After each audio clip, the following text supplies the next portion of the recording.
역사와 인문학 구독자 여러분 반갑습니다. 한시는 초안대전에서 항우를 물리치고 한나라가 천하통일하였는데 초안지의 만인지적 항우이 등장해서 우리는 여기서 어떤 인문학적인 교훈을 얻을 수 있을까요? 오늘은 항우와 유방이 천하를 두고 격돌했던 초안전쟁. 우리에게는 초안지로 잘 알려져 있는 초안전쟁의 역사를 다뤄보도록 하겠습니다. 초안지는 삼국지처럼 실제 역사를 바탕으로 한 역사소설입니다.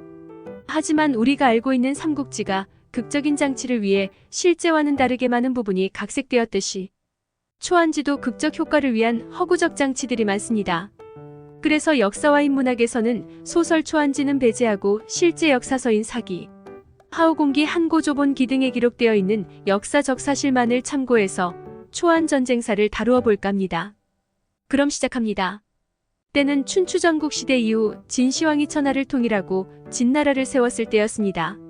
드디어 짐이 천하를 통일했노라. 그런데 천하를 통일한 것까지는 좋았는데 문제는 이 진시황이 법과 사상이라는 엄격한 법 집행을 강조하는 사상이 심취해서 너무나 가혹하게 백성들을 다스린 것이었습니다.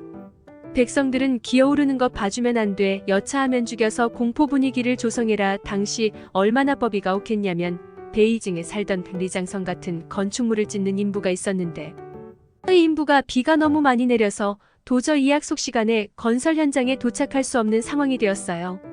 그래서 늦었으니까 늦어서 죄송합니다. 비가 많이 와 홍수가 나서 늦었습니다. 뭐야, 왜 늦었어? 얘 홍수가 나서 올 방법이 없었는데요. 좀 봐주십시오. 안 돼, 넌 사형이다. 법이 그래, 법이 이자를 처형하라. 이런 식으로 법 집행이 이루어졌지요. 이 예시는 기록에도 나와 있는 사실입니다. 지금으로부터 2200년 전이었던 만큼 인권 이런 것은 아예 무시가 되었던 것이죠. 그래서 백성들은 여차하면 죽어야 했습니다. 그래서 분노한 백성들은 툭하면 처형당하는데 이게 뭔 놈이 나라냐, 어차피 죽을 거 이번에 진나라 한번 뒤엎어버리자. 그리고 진시황이 죽자 기원전 209년 진승과 보광이라는 사람 중심으로 대반란이 일어납니다. 이것이 그 유명한 진승보광이 난이죠. 그렇게 진나라는 반란 의소용돌이에 빠지게 되고 온 중국에서 반란 세력이 일어납니다. 그리고 그 중에는 나도 반란해야겠다, 지금이 우리 가문을 다시 일으킬 기회다, 함량이라는 인물도 있었죠. 그리고 함량은 그의 조카에게 조카야, 너 나하고 일하나 같이 하자, 반란을 일으켜서 진나라 놈들 몰아내고 나라 세우는 거야. 어때? 그러자 함량 이조카는 예숙부 좋습니다. 함량 이조카는 바로 항우로 역발산 기계세 만인지적이라고 불리게 되는 훗날 서초패왕이 되는 그 항우였습니다. 항우가 최초로 역사에 등장한 순간이었죠. 항우는 그렇게 함량과 함께 반란을 일으키는데 항우는 이때 비장이라는 장군의 직책을 맡고 진나라군을 공격합니다. 그런데 이때부터 항우의 무력은 대단했는데요. 그 덕분에 항우가 이끄는 군사들은 진나라와의 온갖 전쟁들에서 승리합니다. 우리 항우 잘한다. 파죽지세로 진격해 오던 항우는 그 기세를 몰아서 드디어 나라를 하나 세워버리는데 바로 진시황이 멸망시켰던 초나라였습니다. 초나라를 다시 세운 함량과 항우는 그런데 우리가 바로 왕 되면 너무나 되는 것처럼 보일 수 있으니까 어디 적당한 왕족 하나 골라서 세우자, 예숙부. 그래서 양치기를 하고 있던 왕족 옹심을 초나라 왕족을 데려다가 왕위에 앉히는데 그가 바로 초해왕이죠. 와, 내가 왕이라니 감사합니다. 나라에다 왕까지 세운 함량과 항우는 거칠 것이 없었습니다. 계속해서 진나라 이군사를 물리치며 세력을 확장하죠. 그런데 그것도 잠시 함량은 건드리지 말아야 할 사람을 건드리고 말았습니다. 야, 이제는 진나라 최고의 장수 장안도 한번 건드려보자. 걔 이기면 우리가 이제 진나라 먹어버리고 황제가 될 수 있어. 바로 진나라 최후의 명장 장안 이군대를 공격하기로 한 것이죠. 자, 나는 당시 마지막 남은 진나라 이구원자로 반란 세력들을 모조리 진압하면서 반란군에게는 매우 두려운 존재로 여겨지고 있었습니다. 이런 장안을 함량은 공격한 것인데 일단은 항우를 앞세워서 돌격시키죠. 대망의 첫 전투에서는 역시 무력이 강한 항우가 장안을 격파해버립니다. 후, 그렇게 항우가 이끄는 초나라군은 연전연승을 합니다. 그런데 문제는 함량이 계속된 승리에 자만에 취해버렸던 것이었는데요. 와, 계속 이기네. 그럼 항우가 없어도 이길 수 있겠는데. 그러면 이번에 한번 나 혼자 군대 이끌어서 장안 격파해보자. 그렇게 함량은 항우를 다른 곳으로 보내고 직접 군대를 이끌고 장안 2군대를 공격하게 됩니다.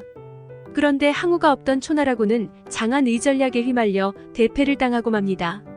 항우빨로 여기까지 온 놈이 혼자 덤비다니 교만한 것 저런 군대를 싸그리 도륙해라 애송이놈. 그리고 함량도 이 전투에서 죽어버립니다. 이것이 정도 전투라고 불리는 전투입니다. 아, 교만을 부린 대가로다. 항우야, 난 먼저 간다. 그 소식을 들은 항우는 슬픔과 복수심에 차오릅니다. 아, 숙부 왜 혼자 간 것입니까? 도대체 왜 제가 반드시 숙부의 복수를 할 것입니다. 그리고 항우는 초나라 회왕에게 가서 말하죠. 초회왕이시여, 장안놈에게 저희 숙부가 돌아가셨습니다. 제게 장안놈을 쳐부술 군사를 주십시오. 초회왕은 기뻐하면서 오줬습니다. 군대를 줄 터이니 그렇게 하십시오. 그런데 기왕에 장안 칠거 아예 진나라를 멸망시켜버리는 게 어떻겠어. 항우는 당연히 기뻐하며 진나라를 멸망시켜버리겠다고 합니다. 그래요, 그러면 장안 처리하고 관중으로 진격해서 진나라를 멸망시켜버리죠. 아, 그리고 내가 명령 내린 게 있거든요. 진나라 수도 쪽에 있는 관중 땅을 점령하는 사람이 거기왕 할 수 있겠어. 그러니 빨리 점령해서 관중왕도 한번 해보셔요. 관중은 중국에서 가장 비옥한 곳이자 중심지입니다.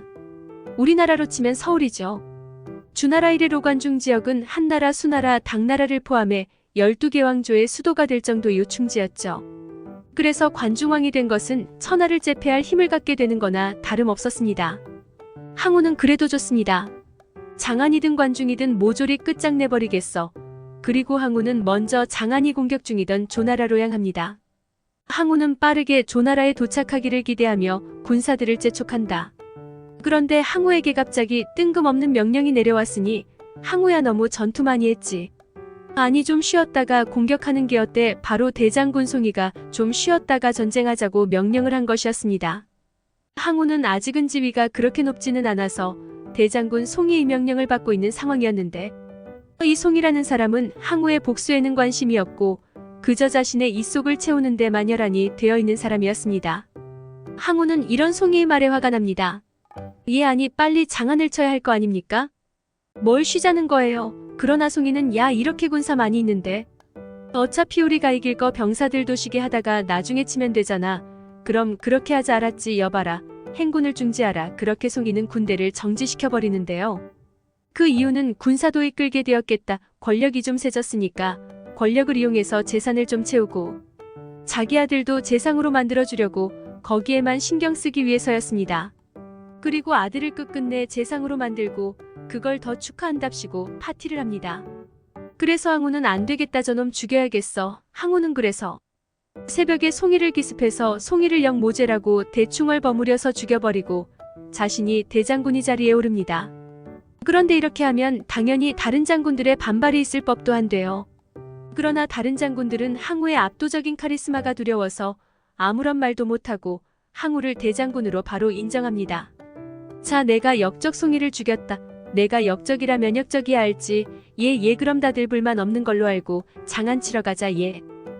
대장군 송이를 죽인 항우는 지체 없이 조나라를 향합니다. 배를 타고 황하를 건너 조나라로 향한다.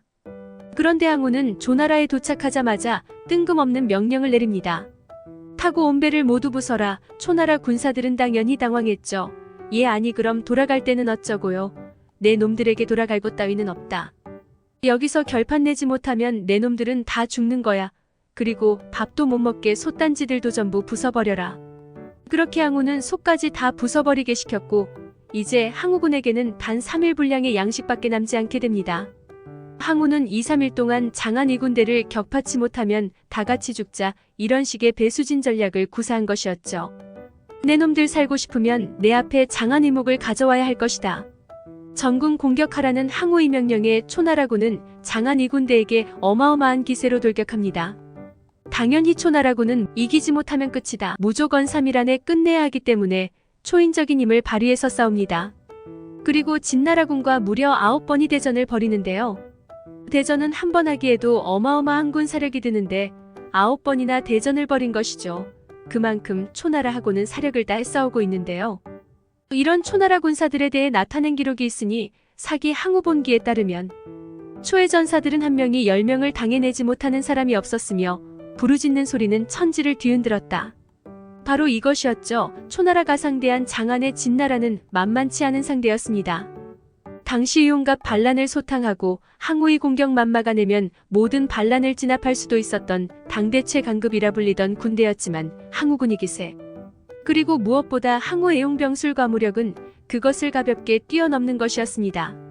초나라 군사는 단 며칠 만에 진나라 군사 30만 중 무려 10만 명을 죽이죠. 와, 정말 지독한 놈들 후퇴다. 저건 지옥에서 온 군대다. 그렇게 자랑하는 조나라 공격을 포기하고 후퇴하는데요. 이 전투가 바로 유명한 거록대전으로 항우의 무력이 본격적으로 발휘되기 시작한 전투입니다. 한편 항우가 배를 다 부숴버리고 솥도 다 부숴버렸다는 소식을 듣고 다른 제후들은 전투 구경을 왔었습니다. 항우놈 죽으려고 실수를 했군. 좋은 구경이 될 터이니 한번 어떻게 지는지나 한편 지켜나 보세. 오케이. 그런데 항우군의 어마어마한 무력과 카리스마, 그리고 전투의 기세에 그날 제후들은 모두 압도당해버립니다. 그리고 전투가 끝나자 항우는 그 제후들을 불러보았는데요. 제후들이었지나 압도당했던지 당시 제후들이 항우를 대면할 때 다리기 풀려서 무릎으로 기어서 앞으로 나아갔고 감히 고개를 들어 항우를 바라보는 자도 없었다고 합니다. 감히 소인들이 항우 대장군님을 우습게 생각했사옵니다. 죄송하옵니다. 그리고 그 제후들은 앞다투어 군사를 데리고 항우의 밑으로 들어가서 항우의 편이 되는데 그렇게 항우의 병력은 40만으로 늘어나게 되죠. 한편 전투에서 진장하는 모 병력이 40만이 되었다고 이제는 정말 이길 수가 없다. 항우의 저 무력은 아무리 나라도 감당할 수가 없어. 그렇다면 차라리 항우에게 항복해서 항우의 편이 되는 것이 가장 현명한 선택이다. 항우한테 항복하자. 그리고 장하는 항우에게 20만 병력을 데리고 와서 투항하죠. 항우는 기뻐합니다. 저번에는 아주 열심히 싸우더니 이제 나에게 와서 항복을 하는 것이오. 이로써 항복을 받아들이겠어. 그리고 항우의 병력은 60만으로 불어나게 되는 듯 했으나 여기서 항우는 그만 자신에게도 치명적이고 역사에도 큰 오명을 남긴 엄청난 실책을 저지르고 마는데요. 바로 그 유명한 신안 대학살입니다. 그게 무엇인지 설명해드리자면 투항한 장한이 이끄는 진나라의 10만 병사들은 일단 투항하긴 했는데 그렇게 진나라군이 초나라군에 합류하자 초나라 군대는 진나라군에게 더러운 진나라 놈들 같으니 내 놈들 때문에 우리 아버지가 일 늦게 왔다고 처형당해 돌아가셨다. 일 늦었다고 사형시키는 나라가 나라냐. 그런 나라 이 군대가 뭘 알겠느냐. 얘들아, 저 진나라 놈들 혼내주자. 초나라는 가혹했던 진나라에 대한 복수심으로 투항한 진나라군을 대신 엄청나게 못살게 한 겁니다. 그래서 진나라군은 아니 항복한 우리들한테 이렇게 심하게 대할 수 있냐. 확 반란 일으켜버려. 초나라군과 진나라군은 그래서 일촉즉발의 상황이 되어 툭하면 싸움이 벌어졌고 진나라군은 반란을 일으킬 생각까지 갖게 됩니다. 그리고 이 소식은 항우에게까지 들어가는데요. 진나라 놈들이라 우리 군이랑 싸움이 붙는다고, 게다가 반란의 조짐 있다고 그 소식을 듣자 항우의 유능한 책사인범증은 아무래도 우리 군사가 복수심 때문에 진나라군을 괴롭히는 모양입니다. 그래, 범증 자네 생각은 어떤가? 예, 간단한 일입니다. 우리 군에게 진나라군을 그만 괴롭히려고 명령해서 진나라 군대를 다독여주면 해결될 것이옵니다. 그러나 여기서 항우는 엄청난 짓을 저지르고 마는데요. 그런가 하지만 내 생각은 다르다. 한번 반란 생각을 가진 놈들을 살려둘 수는 없어. 저런 놈들은 미리 죽여서 화근을 없애야 한다. 그냥 모조리 죽여라. 하지만 대장군, 그건 너무 도가한 처사이온대. 아니, 그래선 안 됩니다. 20만 대군을 모두 죽이라는 말씀이십니까? 그래, 20만 명 모두 죽여라. 그렇게 항우는 부하장 수영포를 시켜서 야밤에 진나라의 20만 대군을 기습하여 모조리 구덩이에 파묻어서 생매장시켜버립니다. 이것이 바로 신안 대학살이죠. 기원전 207년의 일이었습니다. 기록에 따르면 장한 등 3사람만 살려주고 20만 명을 모조리 죽였다고 나와 있습니다. 이것은 매우 어리석은 판단이었죠. 그냥 범증의 말대로 진나라군을 그만 괴롭기라고 명령하고 군대의 편입만 시켰으면 20만 명이 온전히 항우의 편이 된 것인데 항우는 그걸 다 죽여버린 거죠. 그런데 더 이상한 건 오히려 숙부 한 명을 죽인 장한은 살려줬어요. 왜 그랬는지는 항우밖에 모를 듯합니다. 아무튼 이렇게 학살이 끝나고 항우는 이제야 좀 시원한 느낌이군. 아무튼 이제 장한 거는 해결되었으니 관중 땅으로 가서 진나라를 멸망시켜버려야겠다. 관중으로 진격해라. 그렇게 하고는 관중 땅으로 가는데 관중을 가기 위해서 반드시 지나가야 하는 관문인 함곡관에 들어서게 됩니다. 그런데 항우를 극대노하게 하는 사건이 여기서 발생했으니 어이 스톱 그기 누구냐 뭐야 병사가 있었어. 나는 대장군 항우다 죽기 싫거든 성문을 열어라. 그런데 함곡관이 병사는 항우를 지나갈 수 없게 막습니다. 그렇다면 이곳은 지나갈 수 없다. 이곳 함곡관을 굳게 지키라는 유방공의 명이시다. 뭐라 유방그놈이 왜 관중에 있단 말이냐. 아니 그보다 그럼 유방놈이 나보다 먼저 왔다는 건가. 그날 항우를 물리치고 한나라 의왕제가 되는 한고 조유방은 이때부터 역사에 본격적으로 등장합니다. 유방이 군사가 왜 여기 함곡관에 있었는지를 설명하자면 유방은 함량이 살아있었을 때 항우와 함께 초나라의 장수로 있던 별 활약은 없었던 사람이었는데 초해왕이 관중을 먼저 점령하는 사람을 관중이왕으로 봉하겠다라고 선언을 했었잖아요. 그래서 유방은 욕심이 생겼습니다. 그러면 내가 관중까지 먼저 가면 내가 관중왕이 될 수도 있는 거잖아 라고 생각을 하죠. 그리고 때마침 초해왕은 유방에게 유방안의 간어에게 관중으로 보내려 하는데 어때? 네 저도요. 응 일단 항우도 관중으로 보냈긴 했는데 그는 장안도 치고 가야 하니까 관중까지 가려면 좀 늦게 도착할 거야. 그러니까 보험으로 너도 관중으로 보내려는 거야. 나로서는 너하고 항우 이렇게 2명 보내는 게 성공 확률이 높아서 좋으니까 너가 항우보다 먼저 관중 도착하면 너가 관중왕 되는 거야. 유방은 이게 웬 떡이냐 하고 이것을 바로 받아들이고 관중으로 군대를 이끌고 출정하여 관중을 먼저 차지해버리죠. 즉 항우가 거룩에서 장안과 치열하게 사투를 벌이고 있는 틈을 타서 유방은 곧바로 관중까지 밀고 들어가 이미 진나라 수도 함양까지 찍고 진나라의 항복을 받아낸 것이었습니다. 관중을 항우보다 먼저 낼름 먹어버린 것이었죠. 그래서 유방은 흑 항우놈 잘도 싸우는군 하지만 한 발 늦었다. 관중에 먼저 들어왔으니 내가 관중왕이다. 여기로 들어오는 입구인 함곡관을 막아서 항우는 못 들어오게 해라 라고 했던 것입니다. 하지만 유방의 이 결정은 매우 어리석은 결정이었는데요. 왜냐하면 그래서 항우는 유방에게 적대감을 가지게 되었기 때문이죠. 관중을 빼앗겼다고 생각한 항우는 매우 분노하며 유방 저놈이 내가 장안치는 틈을 타서 내 것이어야 할 관중을 먹어버렸다. 내 저놈을 도륙내버릴 것이야. 군사들이여 함곡관을 뚫어라.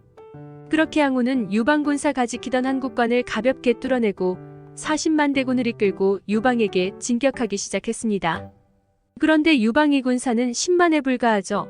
그날 한나라를 세우는 유방에게 가장 위기였던 순간이 찾아온 것이었습니다. 하지만 유방은 아주 우연한 기회로 그리고 유방 특유의 말재주로 이때 위기를 해결하게 되는데요. 그것에 대해서는 다음 편에서 다루도록 하겠습니다. 역사와 인문학 오늘의 영상은 여기까지입니다. 이 영상이 도움이 되셨다면 구독과 좋아요, 알람 설정 부탁드립니다. 시청해주셔서 감사합니다. 계속적으로 역사와 인문학에 관한 다양한 영상을 보내드리겠습니다. 다음 영상에서 또 만나요.